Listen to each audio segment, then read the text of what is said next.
മഹത്വപ്പെടുമാറാകട്ടെ. Love ether ഗ്രൂപ്പിലെ എല്ലാ സഹോദരിമാർക്കും കർത്താവായ യേശു ക്രിസ്തുവിൻ്റെ നാമത്തിൽ എൻ്റെ സ്നേഹവന്ദനം. കഴിഞ്ഞ ഒരാഴ്ചക്കാലമായിട്ട് വിവിധമായ ചിന്തയോടുകൂടെ നമ്മൾ ഓരോ ഭാഗങ്ങൾ ചിന്തിക്കുകയായിരുന്നല്ലോ. ദൈവം നമ്മെ അധികമായിട്ട് സഹായിക്കട്ടെ. ഇന്നത്തെ ചിന്തയ്ക്കായിട്ട് റോമർ 8:32 വായിക്കാം. സ്വന്തം പുത്രനെ ആദരിക്കാതെ നമുക്ക് എല്ലാവർക്കും വേണ്ടി ഏൽപ്പിച്ചു തന്നവൻ തന്നോടുകൂടെ സകലതും നമുക്ക് നൽകാതിരിക്കുമോ? മനുഷ്യരാശിയെ തൻ്റെ മക്കളാക്കി തീർക്കുവാൻ പിതാവാം ദൈവം മനഃപൂർവ്വമായി ഏറ്റവും വലിയ വില കൊടുത്തു. തൻ്റെ ഏകജാതനായ പുത്രനിൽ വിശ്വസിക്കുന്ന ഏവർക്കും എവരും നശിച്ചു പോകാതെ നിത്യജീവൻ പ്രാപിക്കേണ്ടതിന് നൽകുവാൻ തക്കവണ്ണം ലോകത്തെ സ്നേഹിച്ചു. തൻ്റെ പുത്രനെ ആദരിക്കാതെ നമുക്ക് വേണ്ടി ഏൽപ്പിച്ചു തന്ന പിതാവിൻ്റെ സ്നേഹം എത്ര വലിയതാണ്! ഒരേ ഒരു ഉദ്ദേശമേ ഉള്ളൂ. എന്താണത്? അനേകം പുത്രന്മാരെ തേജസ്സിലേക്ക് നടത്തുവാൻ ദൈവം വേറൊരു വഴിയും കണ്ടില്ല. നമ്മെ വീണ്ടെടുപ്പാനായിട്ട് കാൽവറി ക്രൂശിൽ യേശു തൻ്റെ ശരീരത്തിൽ മാനവരാശിയുടെ പാപം വഹിക്കുമ്പോൾ സ്വർഗം നിശബ്ദമായിരുന്നു.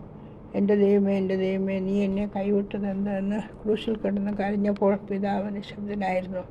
കഴിയുമെങ്കിൽ ഈ പാനപാത്രം നീക്കണമെന്ന് ഗെത്സമനത്തോട്ടത്തിൽ കരഞ്ഞു പ്രാർത്ഥിച്ചപ്പോൾ പിതാവാം ദൈവം നിശബ്ദനായിരുന്നു.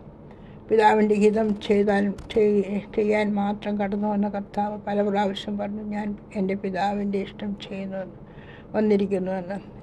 നമ്മെ തൻ്റെ പുത്രിപുത്രന്മാരാക്കേണ്ടതിന് ദൈവം തൻ്റെ ഏകജാതനായ പുത്രനെ ദുഷ്ടന്മാരായ മനുഷ്യർക്ക്, അനീതിയുള്ള റോമാ ഭരണകൂടത്തിന്, കോപിഷ്ഠന്മാരായ യഹൂദന്മാർക്ക്, ശാസ്ത്രിമാർക്ക്, പുരോഹിതവർഗത്തിന്, അസന്മാർഗികളായ ബഹുജനത്തിന് ഏൽപ്പിച്ചു കൊടുത്തു. ഇതാണ് പരമത്യാഗം. നമുക്ക് വേണ്ടി അവനെ പാപമാക്കി.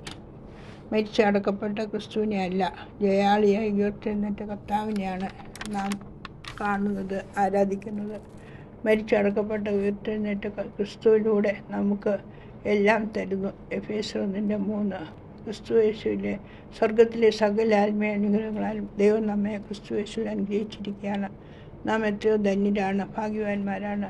നാം അവൻ്റെ സന്നിധിയിൽ വിശുദ്ധരും നിഷ്കളങ്കരുമാകേണ്ടതിന് അവൻ ലോകസ്ഥാപനത്തിന് മുമ്പേ നമ്മെ അവനിൽ തിരഞ്ഞെടുക്കുകയും തിരുഹിതത്തിൻ്റെ പ്രസാദപ്രകാരം യേശു ക്രിസ്തു മുഖാന്തരം നമ്മെ ദത്തെടുക്കേണ്ടതിന് അവൻ പ്രിയനായവനിൽ ക്രിസ്തുവിൽ നമുക്ക് സൗജന്യമായി നൽകിയ തൻ്റെ കൃപാമഹത്വത്തിൻ്റെ പുകഴ്ചയ്ക്കായി നമ്മെ മുൻ നിയമിക്കുകയും ചെയ്തു.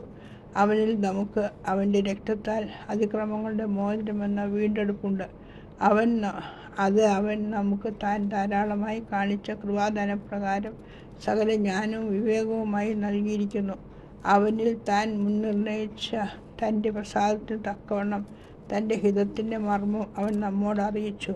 അത് സ്വർഗത്തിലും ഭൂമിയിലുമുള്ള ഇതെല്ലാം പിന്നെയും ക്രിസ്തുവിൽ ഒന്നായി ചേർക്കുക എന്നിങ്ങനെ കാലസമ്പൂർണ്ണതയിലെ വ്യവസ്ഥയ്ക്കായി കൊണ്ട് തന്നെ അവനിൽ നാം അവകാശവും പ്രാപിച്ചു. എഫേസ്യർ 1:3-11. നാം എത്രയോ ഭാഗ്യവാന്മാരാണ്. അവനിൽ എന്ന പദപ്രയോഗമാണ് നാം ഇവിടെ കാണുന്നത്. അവനിൽ ലഭിക്കുന്ന ആത്മീയ അനുഗ്രഹം എത്ര ഉന്നതമാണ്! ഓരോന്നായി വിവരിക്കുവാൻ സമയം പോരാ. വായിച്ച് മനസ്സിലാക്കണം. ക്രിസ്തുവിൻ്റെ ധനം, ജ്ഞാനം, അറിവ് എന്നിവയുടെ ആഴം അപ്രമേയവും അവൻ്റെ വഴികൾ അഗോചരവുമാകുന്നു. സകലവും അവനാലും അവനിൽ നിന്നും അവങ്കിലേക്കുമാകുന്നു. അവൻ എന്നേക്കും മഹത്വം. ആമേൻ. എത്ര വലിയവനായ ദൈവത്തെ നാം എങ്ങനെ ആരാധിക്കാതിരിക്കും? എങ്ങനെ സ്നേഹിക്കാതിരിക്കും? അവൻ്റെ സ്നേഹത്തിൽ നിലനിൽക്കാം. അവനെ സ്നേഹിച്ചും മാനിച്ചും ആരാധിച്ചും നിഷ്കളങ്ക സ്വഭാവത്തോടെ അവനിൽ ആശ്രയിച്ചും അവനായി ജീവിക്കാം. പ്രിയമുള്ളവരെ, ദൈവം നമ്മെ സഹായിക്കട്ടെ. ദൈവനാമം മഹത്വപ്പെടുമാറാകട്ടെ. ഈ സന്തോഷം, ഈ സ്നേഹം അറിയാത്ത ആരെങ്കിലും വചനം കേൾക്കുന്നുണ്ടെങ്കിൽ അവരും ഈ കർത്താവിനെ വിശ്വസിച്ച് കർത്താവിൽ ആശ്രയിച്ച് ജീവിപ്പാൻ ദൈവം അധികമായിട്ട് സഹായിക്കട്ടെ. ദൈവനാമം മഹത്വപ്പെടുമാറാകട്ടെ.